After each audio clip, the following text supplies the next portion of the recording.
Hola, ¿qué tal? Bienvenidos a esta nueva edición de Charlas Banrep, estos espacios especiales en los que el Departamento de Investigaciones del Banco de la República difunde justamente los resultados de sus principales investigaciones. Hoy tenemos un tema de palpitante actualidad. Tiene que ver con las finanzas públicas, la política fiscal, esto es, los impuestos, el gasto y su efecto sobre la estabilización macroeconómica, es decir, sobre si la economía crece más o crece menos y qué rol tiene en ese caso la política fiscal. El título exacto del documento es Política Fiscal y Estabilización Macro en Colombia. Es el resultado de la recopilación de trabajos de 14 investigadores del banco que han sido coordinados por Ignacio Lozano, a quien tenemos con nosotros. Ignacio, bienvenido.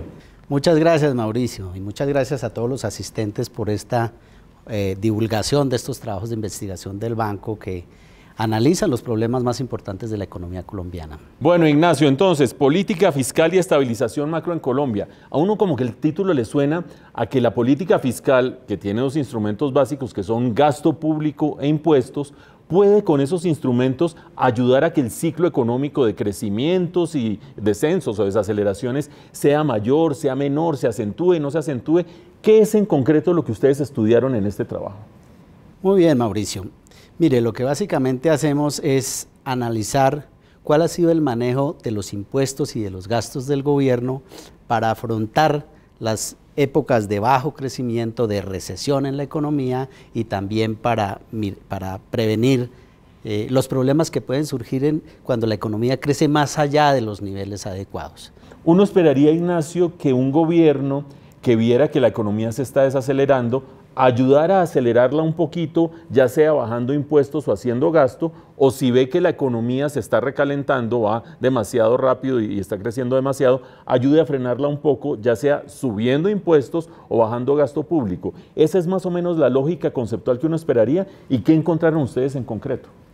Así es, por allí va el análisis. Justamente miramos cuál ha sido el comportamiento de los impuestos y cuál es de los gastos en esas fases cuando la economía entra en cuidados intensivos, cuando la economía está abajo, está en recesión, y encontramos fundamentalmente que a través de los impuestos la economía, el gobierno nacional, no ha ayudado a la reactivación.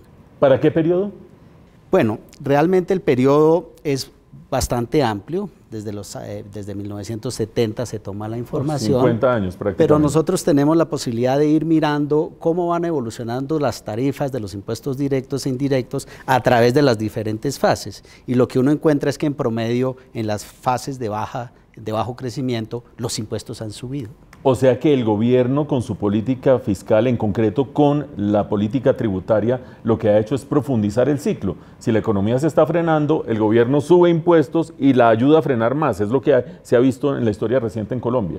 Así es, y a ese tipo de postura fiscal frente al ciclo se le llama procíclica, porque lo que ayuda es a profundizar o a hacer más largo ese periodo difícil para la economía. Entonces, impuestos procíclicos, gasto público, ni procíclico ni anticíclico de lo que yo alcancé a leer, pero dígame si entendí bien. Así es, por el lado del gasto realmente no encontramos evidencia contundente de que la política fiscal haya sido procíclica o anticíclica, más bien ha sido neutral a lo largo de los ciclos económicos. Pero Ignacio, en ese hallazgo de ustedes que los impuestos o el manejo de los impuestos por parte del gobierno ha contribuido a profundizar las recesiones y no ha contribuido a reducir el crecimiento de la economía cuando la economía va disparada, ¿hay implícita una reflexión sobre la regla fiscal o no? Porque nosotros tenemos regla fiscal hace más o menos 8 años y uno de los elementos de la regla fiscal o de los propósitos es justamente que la política fiscal atenúe el ciclo, que no sea procíclica, que es lo que ustedes encontraron. Es curioso, justamente por eso, porque cuando se adopta en 2011 la regla fiscal, se ponen unas metas sobre el balance estructural, es decir, que no tenga en cuenta ni los ciclos altos ni los ciclos bajos, tanto de la actividad como de la extracción del petróleo, como el ciclo petrolero. Pero lo que encontramos es justamente que no, digamos, en rigor no se ha seguido esa política contracíclica, que es la que sugiere la regla fiscal. Y la pregunta es ¿por qué? Pues básicamente porque hay un elemento adicional que se requiere para que los gobiernos tengan posturas contracíclicas, y es que en los buenos tiempos, cuando la economía crece a altas tasas o cuando hay booms, por ejemplo, en los precios del petróleo, el gobierno debe ahorrar para financiar los malos tiempos, ¿verdad? Ignacio, dos hallazgos interesantes que yo vi leyendo el documento de ustedes. Uno de ellos, que la profusión de reformas tributarias en Colombia reduce el rol anticíclico de la política fiscal. Como quien dice, a todos nos clavan impuestos, sabemos que eso nos reduce la capacidad de gasto, pero la frecuencia con que hay reformas tributarias también hace que tanto consumidores como inversionistas gasten menos y se pierda esa capacidad de expandir la economía. ¿Es cierto eso? Es cierto, y ese es un hallazgo muy importante que se encuentra en el trabajo. También, como un efecto colateral, ha generado mucha incertidumbre, porque las reglas de juego en materia de imposición han cambiado y la incertidumbre no es amiga ni de la inversión ni del consumo. De manera que este es un mensaje bien importante porque tanto el gobierno como el Congreso primero deben ser conscientes de esa situación y velar para que las próximas reformas tributarias, además de los elementos de equidad y eficiencia que debe tener todo buen sistema tributario, se busque la estabilidad de las reglas tributarias. Así es. Otro hallazgo interesante del documento de ustedes es que al revisar 50 años de historia económica de Colombia, los últimos 50 años, ustedes evalúan 3 regímenes cambiarios distintos.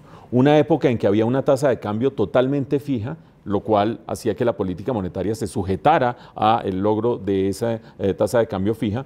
Otra época en que hubo una banda cambiaria, dentro de la banda la tasa de cambio flotaba libremente y cuando se iba a salir de la banda el banco tenía que intervenir, lo que restringía su capacidad de hacer política monetaria autónoma. Y la época más reciente que es de una flotación absoluta de la tasa de cambio y el banco se concentra en lograr una inflación objetivo. Lo interesante que veo yo en el documento, y usted me corregirá si yo lo entendí bien, es que la efectividad de la política fiscal, no la monetaria, sino la fiscal, depende de en cuál de esos 3 regímenes estemos. ¿Qué es lo que ustedes encontraron?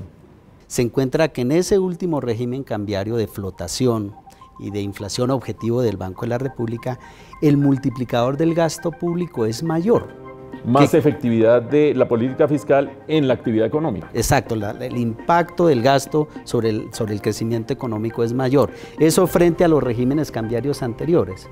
Y esto es importante tanto para la fiscal, como lo menciona, como también para la política monetaria, porque lo que se encuentra es que la interacción entre las 2 políticas macroeconómicas más importantes de cualquier economía fluye mejor en Colombia en estos últimos tiempos. Bueno, Ignacio, y el último tema que ustedes abordaron en este estudio tiene que ver con sostenibilidad de las finanzas públicas por 2 caminos. Uno, sostenibilidad de la deuda pública, un tema muy relevante en la actualidad porque de 3 años para acá, desde que cayó el precio del petróleo, venimos hablando que el país se le está complicando, que está aumentando la deuda. Una cosa que evaluaron es qué tan sostenible es la deuda pública en la actualidad y otra, una cosa que ustedes llaman espacio fiscal que quiero que me explique de paso. ¿Qué encontraron en esos 2 temas? En primer lugar, sobre la sostenibilidad, se encuentran a través de diferentes técnicas que el nivel actual de la deuda del gobierno nacional es sostenible.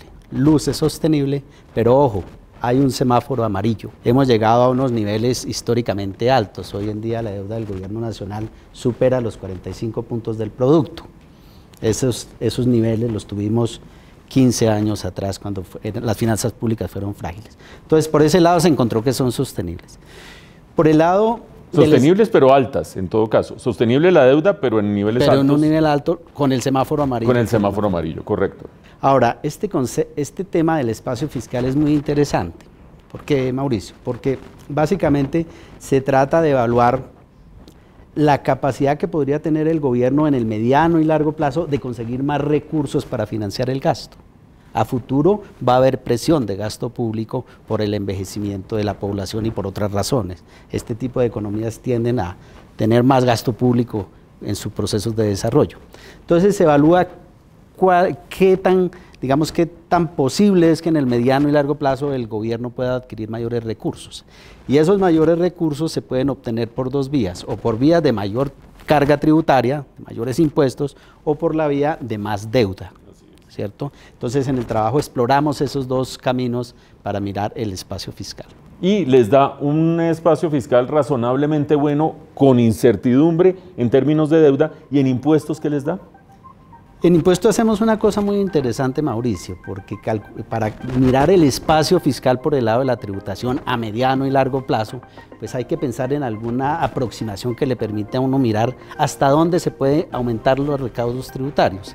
Entonces, hicimos unas estimaciones de lo que se llama en la literatura de las curvas de Laffer, que se deben al profesor Arthur Laffer de la Universidad del Sur de California, quien en los años 70 dijo, mire, los recaudos crecen con el aumento de las tarifas tributarias, pero crecen hasta un punto máximo, más allá del cual los recaudos pueden caer si se siguen aumentando las tarifas. Entonces lo que tratamos es de ver en dónde estamos hoy en materia de tributación sobre las rentas del trabajo del capital y cuál sería la capacidad del punto máximo que estimaría uno en el mediano y largo plazo. ¿Y qué encontramos, Mauricio? Encontramos que por el lado de las rentas laborales, que incluyen las retenciones, las declaraciones de renta, los parafiscales, las contribuciones a la seguridad social, etcétera. Por el lado de las rentas laborales hay un espacio en el mediano y largo plazo, yo enfatizo eso, de 3 puntos del Producto Interno Bruto. Y por el lado de las rentas de capital hay menos espacio, hay un espacio como de 2 puntos.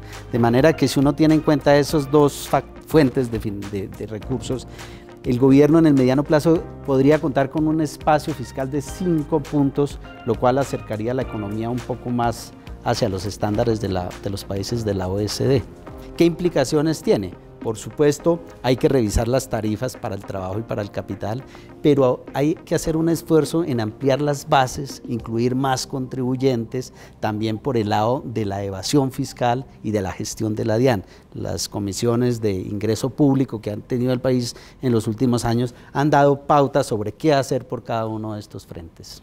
Bueno, pues ahí están los principales resultados de este ensayo de política económica que nos trae un tema de palpitante actualidad y es el manejo de las finanzas públicas. Uno se acostumbra a que le ponen reforma tributaria cada vez que el gobierno se cuelga. El gobierno se acostumbra a que hay que cumplir la regla fiscal dentro de lo posible y como que nadie mira los efectos que todo esto tiene sobre crecimiento, sobre estabilización del ciclo, sobre la sostenibilidad misma de la deuda pública, que es clave para que le sigan creyendo a uno en la comunidad internacional. De manera que muy interesantes aportes, Ignacio.